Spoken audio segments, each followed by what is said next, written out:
things. First of all, thank you very much for inviting us. Sorry, that's my first thing. Thank you very much for inviting us as part of your Queer History Month. And I'm here with my colleague Ariane from Queer Strike.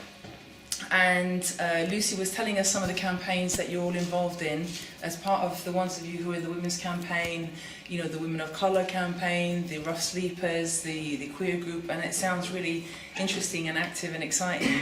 And I was hoping if there was time for discussion, sort of to hear a bit more about that as well. And just to say that, in fact, I spoke to some of the people who'd started Queer Strike, because Queer Strike was first started in 1975 as Wages Due Lesbians, a lesbian and bi group. So I will be, you know, brief with the history, but just to give you some of that history, as it is the Queer History Month. Who we are. Okay, Queer Strike is a grassroots, multiracial, anti-capitalist, lesbian, bi, trans, queer women's group campaigning for our economic, legal and human rights, for payment for caring work, taking the money from military budgets internationally, which are over £1 trillion a year, half of which is by the US government, but this government as well and other European governments. And we want that money instead for all our communities, queer and straight and whatever, in all different countries, for the basics of life. And you know, we want women everywhere, and men of course, everyone, to be able to have the money and resources to make the sexual and other choices about our lives. Because, you know, without the money, you know, you can't decide to live independently. You can't be, as you know, a lot of you I'm sure are struggling as students, you know, trying to find housing, depends who you live with, who you have a relationship with. Have you got enough money? Do you have to depend on someone? You know, do you have to make relationships that maybe you'd rather not make because you haven't got the money, you know, to be independent? We're from many different backgrounds.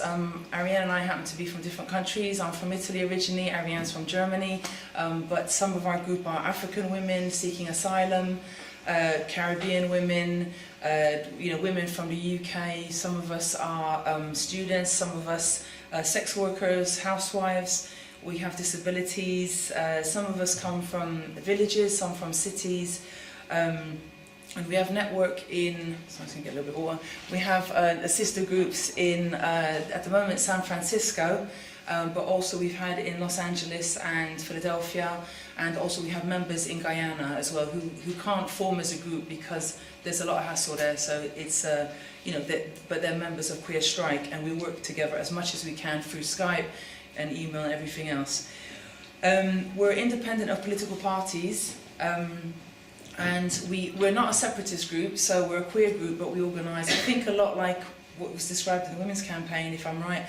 We organise autonomously as lesbian, bi, trans, queer women, but we also work regularly with you know, straight people, and you know, men, you know, women, everyone. So you know, really depends on what the campaign is. You know, we might be defending someone who, I don't know, is for example a lesbian woman seeking asylum from Uganda. So we might organise with the All African Women's Group, which is based at our Women's Centre, which is a self-help organisation of women seeking asylum. And we'll organise to do letters, to do a campaign, you know, to do a protest outside the Home Office, whatever it takes to really defend people's right to stay, as is all our right. Briefly, we started in 1975. I wasn't there at the beginning, but I have got the input of people who were right there right at the beginning.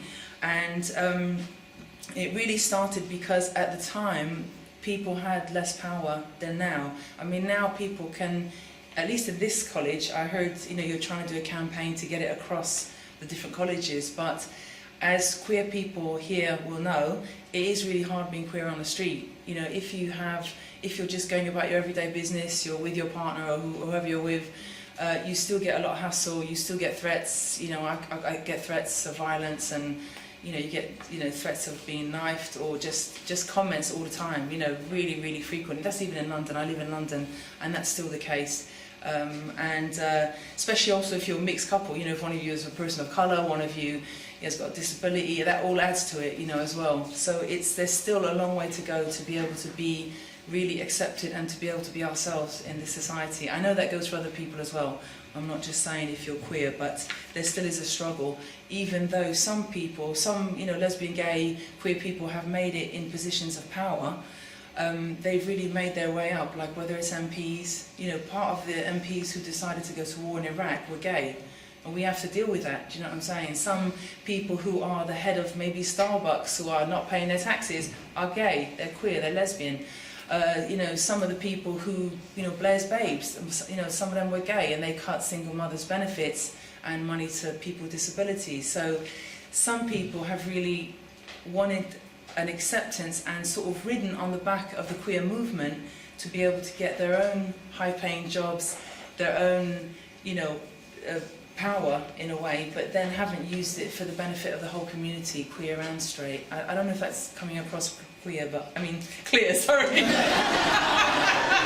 Alright, classic.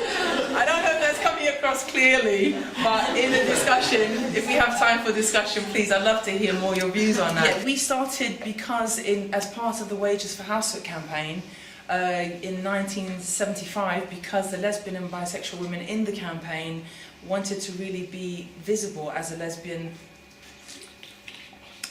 group, and at the time it was really hard. It was really hard just to come out, even if you're a women's event, to come out and say you were lesbian. And if you're a mother, there was a really big, very big threat that your kids would be taken away, that if you were separated from your ex-husband, he would automatically get custody of your children. So that's some of the campaigns that we were involved in at the time for queer and for straight women. We were sort of quite known to really defend people, going to the limit to defend women, to keep their children. Also at the same time, there was different other autonomous organisations. I know some people here know of the English Collective of Prostitutes, who we sometimes work with on different campaigns. And there's a Women of Colour campaign was started at the same time in the Wages for Housework campaign. So, these are all different people from different experiences and facing different discrimination, that really we formed our own groups to be able to freely talk amongst each other, to say, look, this is what I'm facing, this is what I'm coming up against, how can we deal with this? And then we would join with people who are not facing that particular discrimination, so as I said, to really work together to win different campaigns. I think one of the things we were thinking, what made we really like working with lots of different groups and organisations and people. One of the things that we feel has been different is that from the beginning we really campaign on, we've campaigned for money and in our hands, so we have more choices. We've always said that sexual choice, like any other choice, is really dependent on your money situation and what resources you have, which some groups have sort of shied away from or not mentioned. And we've always campaigned on the basis of sex, race and class, because that is who makes up our organisation. We're from, we're working class, we're, women of colour, we're queer women, trans, all different. And there has been some, Lucy asked us to also say some of the negative things from the history, and I was talking to the sister there just briefly, and we have come up against, as that sort of group, we have come up against some separatist lesbian and who would also call themselves feminists, and I know some people call themselves feminists here who may not agree with that sort of politics that was from the past, but we really had a lot of times that we would really be even shouted down sometimes at meetings because some of us were sex workers. That was a bad thing. You weren't meant to be a sex worker. You were meant to do something else, maybe clean someone's toilets instead or something. You were, it's like that we were really, it was a bit like they told us, well, don't talk about those issues, don't talk about racism, we're all in here together, don't talk about class, we're all the same boat. And we said, we're not all in the same boat, we're just not. And I think also that PowerPoint also showed, that, there's class divisions, there's divisions in many different movements, and we have to work out how to really organise together, respecting the different amounts of social power that we all have in this society. We can't just gloss over it and ignore it, because we're not all in the same boat, but we do all want to work together if we're going, for justice and for all our rights. What we've also called out as a grassroots queer organisation is when some people, for example, some organisations have really what we call like the NGOs have, or the gay MPs or lesbian MPs, when they've spoken out, when they haven't spoken out about what's happening to people, like the deportations of people, lesbian women and gay men seeking asylum. And we've gone to groups which have, very well known, like Stonewall. We've challenged them, gone to the MPs who are gay, and they just don't want to know. They haven't wanted to help the practical, people in a really hard situation who are on the verge of getting deported. And we've also joined with other sort of groups here, for example, an African and an LGBTQIA group defending the rights of, African asylum seekers to stay. And we've really challenged the racism of and homophobia of the Home Office, saying on one hand we fly the rainbow flag, when there's pride, but on the other hand they are deporting people back to torture, rape and their death because they're gay and they're queer.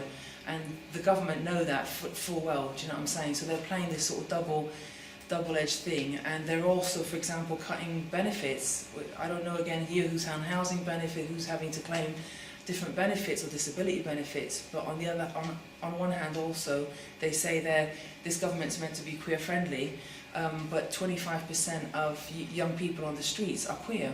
Do you know what I mean? So these things, don't add up, and it's a lie basically. They're queer friendly if you're a certain type of queer. If you're in big business, if you're earning high money, if you're that sort of person, if you're an MP, you're okay, but the rest of us, which is the majority, are not. So we do a lot of practical campaigning on those issues. One of the other things that we just wanted to mention is also how hidden, because of the discrimination, how hidden those of us who are queer in campaigning movements, many times you just can't be out. I know now it's better, but a lot of the times, a lot of the social movements, there's actually a lot of queer people in them who are actually taking responsibility, who are the people on the pickets, doing whatever. And, people, if there is that level of discrimination, people can't be out. So that's another way that you're sort of made invisible, even though you're really contributing a lot to, the organising and the different whatever societies here at the university, for example, But it is really important, that safety. Lucy was saying that the campaigns here to get across all the colleges, even like, rainbow flag, and so people feel that there's some policy of protection is really important. Some of the, I've said that in fact some of the campaigns historically in the 70s were very separatist, to the point that if you were even a lesbian couple but you had a boy child, you weren't allowed in some events or some childcare or some venues. This is actually our direct experience, yeah. So, and they were also very disapproving of you just for having a boy child. It was like you'd made a mistake, you'd had a boy child. And also, as I said, there was open hostility and prejudice, for example, against sex workers. That's really been a running theme, which is still carrying on. You may know people like Julie Bindel, who's attacked trans people. She's attacked mothers, gay and straight. She's, attacked sex workers, and we were part of the protest against that prejudice, for example, against trans people outside the Guardian at the time. I think she was there, she was writing for the Guardian. So, there is a lot of mobilising, but there's still a lot of prejudice out there. There used to be even stuff about really even just protests about sex, like if you're into S&M, sadomasochistic sex, and it was consensual, you weren't meant to be out about that. That was not meant to be right. There was a lot of very prescriptive feminism, I don't know, if that is familiar, that term, where you really had to be the right type of lesbian, the right type of feminist, and if you stepped out of line, you were a bit like ostracised from the community. So I'm really glad to say that we've come a long way from that. Because of the campaigning together and people really getting some power to speak out and say, well, look, I'm a mother, I'm a sex worker, or I'm into ESTA, whatever it is, as long as it's consensual, that's the important thing, and that you have the possibility to be to be who you are and live with your children if you have children, to be able to live openly like that. And also we have campaigned from the beginning as an international campaign, that it's not as if sometimes you do come across this sort of, it's this type of racism, where, it's a bit like, well, God, that country's really terrible over there, if only it was like in the UK. And when we looked at, for example, we were on a protest outside the Indian High Commission with Indian people and people of Indian descent, and African people, a whole mix. And a lot of the laws that were brought in by the British colonialists. You know, some people are nodding, so you know that, but some people don't know that, and they sort of take it as if countries are backward. But in fact, you know, many communities and many countries have had, you know, mixed relationships, have had, you know, different sexualities and everything for many centuries, in fact. And it was the British colonialists who went in, and the Christian missionaries who tried to stamp, you know, put people into and pass these draconian laws. So that's also some of the sort of, you know, not getting into that, really coming from different experiences, and also calling out how much of the funding, even for example in Uganda, you know, is by the evangelical Christians in the US. I mean, that's now being exposed, but along with also the fundamentalists in, you know, all the different countries. Some of the other campaigns that we were involved in, for example, is against the Iraq war. There was a whole correspondence about, basically, we are against the poverty draft. We don't campaign for queer people to be in the military. Who wants the right to kill and rape and, you know, occupy in other countries? We don't want that. We want the money to be able to, for people not to be forced into that situation where that's the only economic possibility they have. And there was a big battle, anti-war battle in the queer movement some time ago, the Iraq war. And I remember that ourselves and a Muslim queer group, we were sort of writing together against the nationalists, you know, who were like having on the pink paper at the time, they had like a picture of a pink tank, you know, with soldiers and looking all, you know, like that, as soldiers in uniform, whatever. And we had this whole correspondence and saying, look, we don't want to be, you know, they're saying they're going into Iraq to so-called protect queer people and protect women, but then they're bombing and killing everyone, including queer people. So that's another campaign. And also we've been part of the Chelsea Manning campaign. I don't know if has most people heard of Chelsea Manning? In San Francisco, our sister group has been part of a whole campaign, you know, grassroots community campaign to get Chelsea Manning reinstated as Grand Marshal for Pride 2014, which means that she's like, you know, honorary sort of person for community person, because last year the Pride board in San Francisco basically said they couldn't have, you know, take like an anti-military stance. She'd been voted for, but they actually sort of against their own rules took her away and forbade her from being Grand Marshal. So that mobilized a whole set of people in the US and also outside of the US, and they've just won. We just heard from them last week. They called us, and basically they've won that she will be nominated because the board was changed now, and there's a more democratic board, and Chelsea Manning will be the Grand Marshal for this year's Pride in San Francisco, which over 1 million people attend. And another good thing is they've kicked out military recruiters at Pride, which they brought in last year, and people had surrounded them and basically stopped them from recruiting. So that's another big victory, which we're really pleased about. And we've been doing campaign with a men's group based at our Women's Centre, in fact, here, but we've been doing campaigns and vigils for Chelsea Manning outside the US Embassy and in Trafalgar Square on the steps at Martin's in the Field. Some of the historical Greenham Women's Peace Camp, I don't know if anyone's heard of that. Some people may have heard of that from the past. In the 1980s, again, was a big anti-military campaign that a lot of lesbian women were part of, but again, not everyone was out. And two of our members were part, is a camp outside, a women's camp outside a military base put in by the US, and it went on for years and years in really hard conditions. And in fact, one woman was killed by the police there, and people camped outside in the freezing weather. And there was a lot of support, and two of our members sort of lived there for 6 months, so, you know, some good direct action happened there. And the base down in Banbury, yeah, this is alternate. Banbury, is it? No, Ariane's shaking her head, I got the wrong place. Sorry, Berkshire, sorry, I'm sorry, I can't remember where it was now. It's somewhere near Reading, but... Okay, it was re-given back, it was remade common land, so that was a really big victory as well. You know, so a lot of the campaigns, if you keep going at them, you can really win them. But even if it looks sometimes, you know.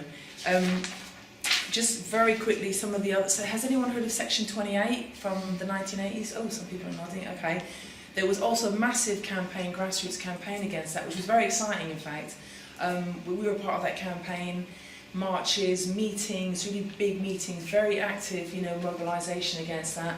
And the interesting thing was, at the time, the government, it actually prevented the promotion of homosexuality, specifically targeting teachers and young queer people at school, because it said you can't promote, as if you can, but you can't promote homosexuality in schools. And some of the things it did was also cut youth groups, money to youth groups. It cut, there was books in schools that were taken off. A lot of teachers really freaked out that if they spoke out in support of, against bullying, against homophobic bullying, or, basically discrimination, that they would get fired and stuff like that. After many years that was repealed, but there was massive campaigns against that. And it also called our relationships pretended. And we've really fought against that, because we're so invisible, it is really hard to be out, and you're very invisible, and the more out, the better it is, because we can also count all our contribution, to the community, to our campaigns and everything. So we did have a slogan, we're not pretended families, the housework is real, so to count people, anyone who's a mum here or, knows the work of looking after small children will know that.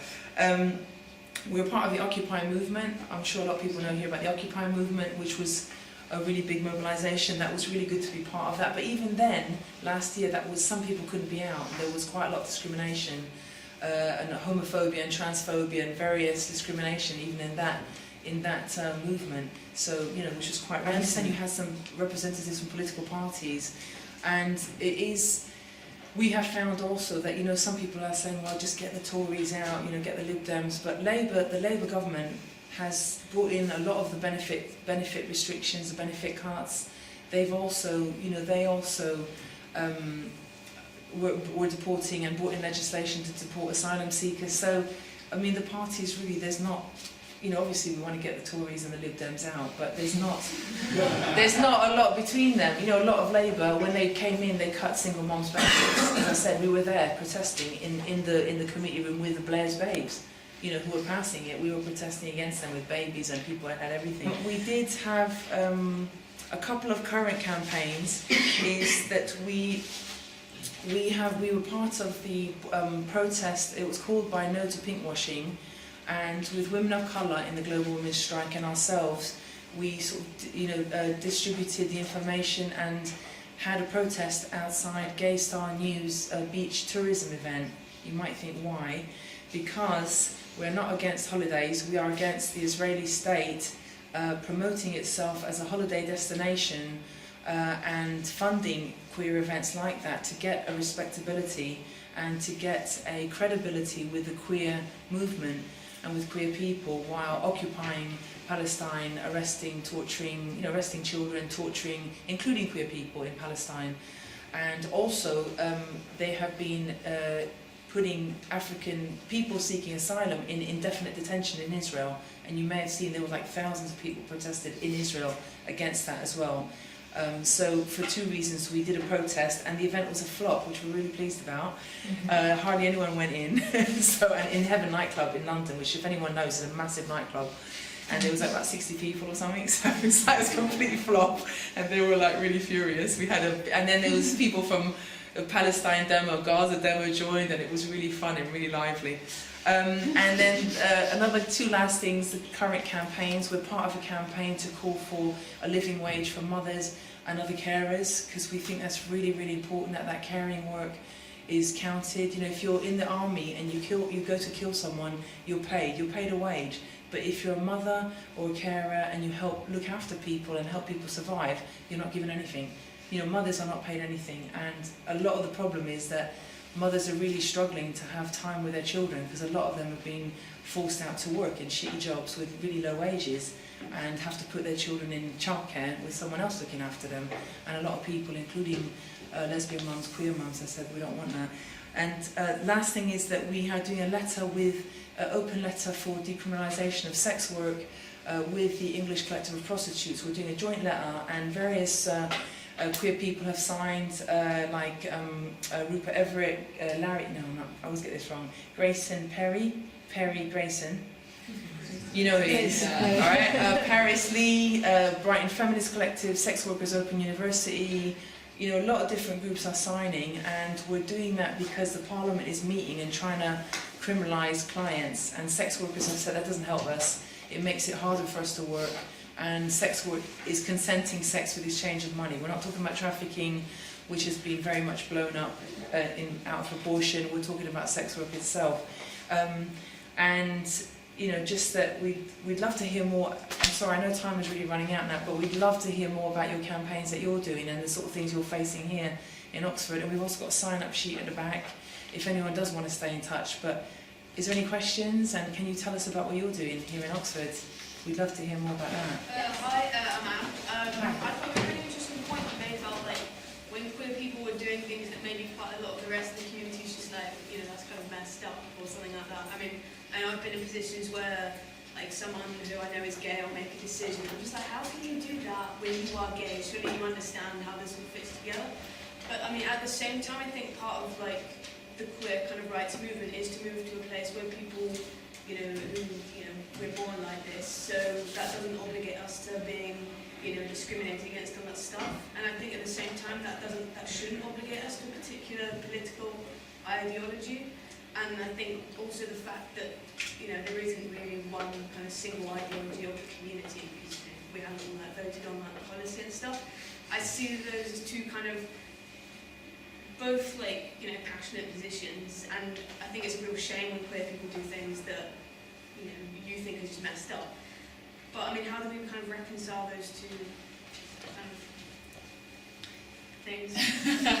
I don't know if they can be reconciled. I mean, I think the thing is, I mean, it's not just amongst queer people, you know, I mean, look at Thatcher, look at Condoleezza Rice, I mean, there's men, you know, it's like from all different communities. I think part of also what the governments are doing and the state as a body, you know, they put people who are visibly of a particular sector in that position of power, and then it's a bit like, well, we're not being sexist because we're not being homophobic, we're not being racist because look, you got one of your people up there. And I think the thing is, there's a real, it is a bit of a battle going on, you know, because for example, you know, you do have people who are in the positions that they are in, and they have power over us. I mean, we don't want power over each other. We don't want to, you know, they're in managerial positions. They're in very high level positions when they're deciding, you know, if housing benefit to young people gets cut, which then puts queer people, you know, people who have to flee from home on the streets. Do you know what I'm saying? If you can't be at home, or you're getting harassment, or you're getting whatever from your family or from neighbours or something. So I think the thing is, you know, what sort of queer person do you want to be? You know, do you want to be, you know, can we be, or a straight person for that matter, be together, campaign for all of us to get a better standard of living internationally, to get more what we all need, the basics of life? Or are you going to make it to the top? You know, you'll have the pink pound, but no one else will. Do you know what I mean, in a way? Is that, I don't know, that's, I mean, that's my experience of, I don't know if that answers your question, but sometimes it can't be reconciled. Sometimes we're on opposite sides. Quite often, in fact. With that sort of, you know, with that sort of distinction. Question here. How important do you both think LGBT history is, or LGBTQ history is, for modern liberation campaigns? Like, how much do you think it affects, looking at someone like Alan Turing from that perspective, how important do you think that is for kind of modern perspectives on queer people today, and how helpful do you think that is in changing that? I mean, I think the history is really important. Actually, what just came up into my mind was 12 Years a Slave, the film. I just feel like history is really important. We have to know, the connection being that we have to know where the whole society has come from, what the whole society has been based on. And it has really been based on a lot of prejudice and a lot of trying to keep us from being together, from working together, from organising together. And, you know, I think the contribution that people have made before us is important to count. And what, you know, to know that the sort of what has been achieved through campaigning, because that's really what is achieved through organising, means that. But I don't want to say, because I heard someone say, oh, well, it's okay for young gay people, you know, it was really hard, and it's not, you know, because we know also it's really hard still, and it's also really hard in different countries as well as this country. And I think the thing is just to sort of learn from also the past. I think there's a lot you can learn, and tactics and how people do things, and you know, how you organise to survive. And also what is exciting now is, however, you know, powerful in some ways, you know, the government keeps making these laws, and you know, one thing they can't take away from us is, look at this room. This room is very mixed. We're together here. I'm assuming some people here are queer, some people are not, some of their mates are queer, some people are considering it, some people have done it and now gone back to being straight, whatever. And that's the fantastic thing, that they can't really keep us separated in the way that they used to be able to. And we don't forget, you know, we don't forget where we've come from, how far we've got from here, and also on campaigns like anti-apartheid campaigns. You know, they always tell you at the beginning, it's not going to be won.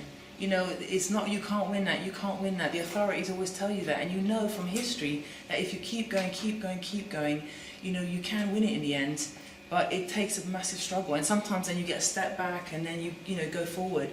But I think there is a lot to learn from history. I mean, and just to, you know, keep going. You all are making history. I mean, now you're making history here. We're all making history now, and then, you know, people looking back.